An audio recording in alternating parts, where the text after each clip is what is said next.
Welcome back. The big international news that everybody is watching: United States President Joe Biden will meet his Chinese counterpart Xi Jinping in a virtual video summit tonight amid fraught relations between the two economic powerhouses over a variety of issues.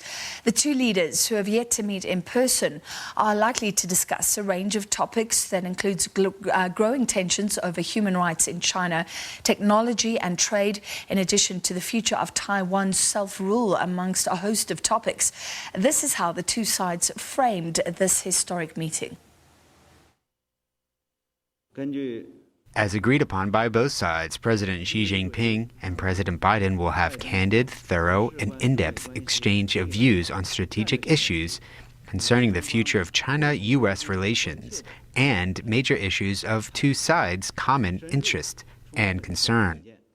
It is hoped that the U.S. will work with China to enhance dialogue and cooperation, properly manage differences, and handle sensitive issues.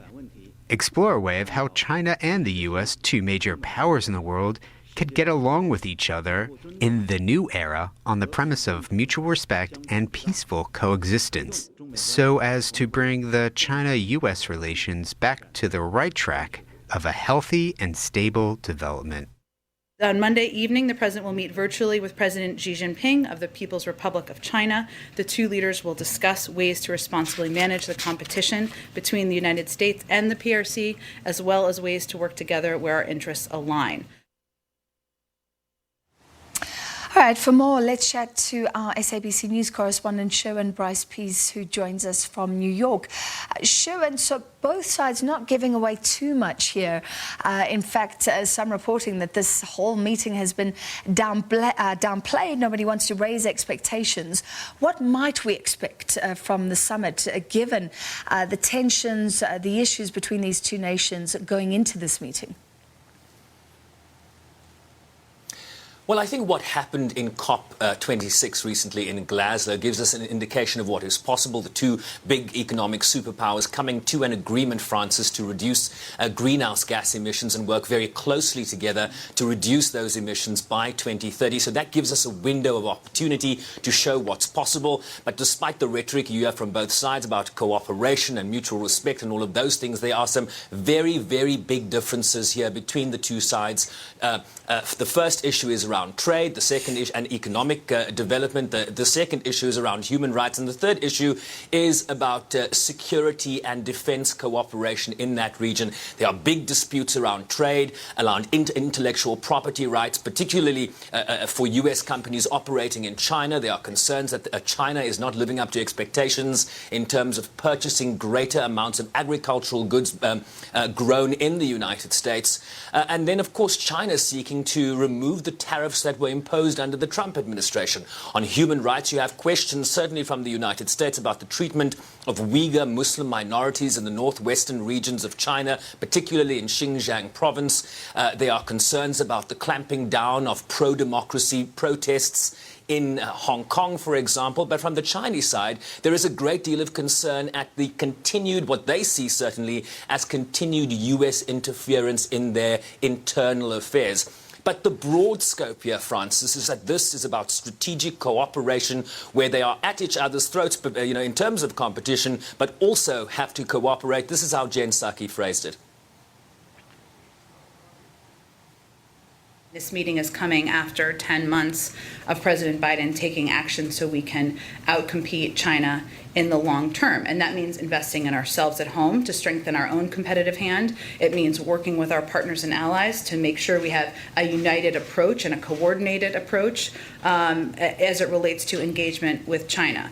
We, of course, believe in intense competition. We believe and understand intense competition as part of that relationship. We also believe that that requires intense diplomacy. So this is a reflection of that. And if you go back to the president's phone call on September 9th, where this was discussed, and obviously there was follow-up engagement, part of the discussion was about the importance of that leader-to-leader engagement, not because we are seeking, and we're not, specific deliverables or outcomes, more because this is about setting the terms, in our view, of an effective competition where we're in a position to defend our values, which certainly will be part of the president's conversation and those of our allies and partners, and also discuss areas where we can work together.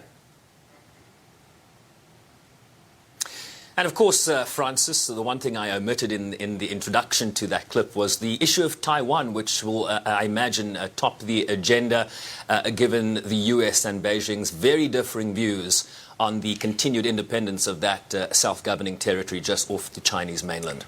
Yeah, I mean, all the things you have raised are tricky enough. And then there is Taiwan. So reports suggesting, as you say, that that will dominate this meeting, both sides taking firm positions.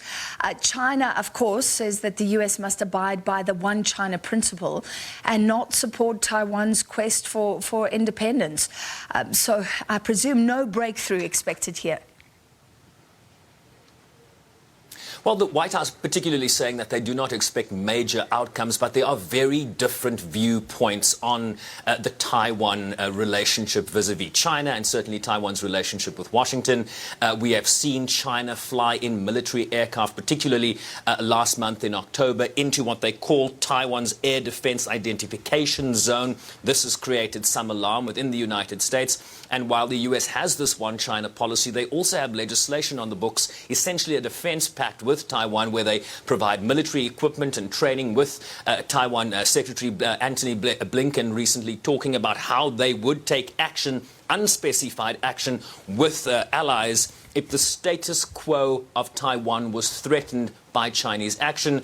The Chinese ambassador to Washington saying these remarks a few days ago. Watch. Taiwan's Democratic Progressive Party Authority has been inciting cross-strait confrontation in recent years, colluding with external forces and making provocations for independence, which is bringing the Taiwan people into the Taiwan independence chariot step by step. These acts have seriously harmed the fundamental interests of the Chinese nation and the vital interests of the Taiwan compatriots, and seriously jeopardize peace and stability across the Taiwan Strait. The path of Taiwan independence leads to a dead end, and China must and will be reunified. One of those issues, Francis, one imagines, like all the others, where they might just have to agree to disagree.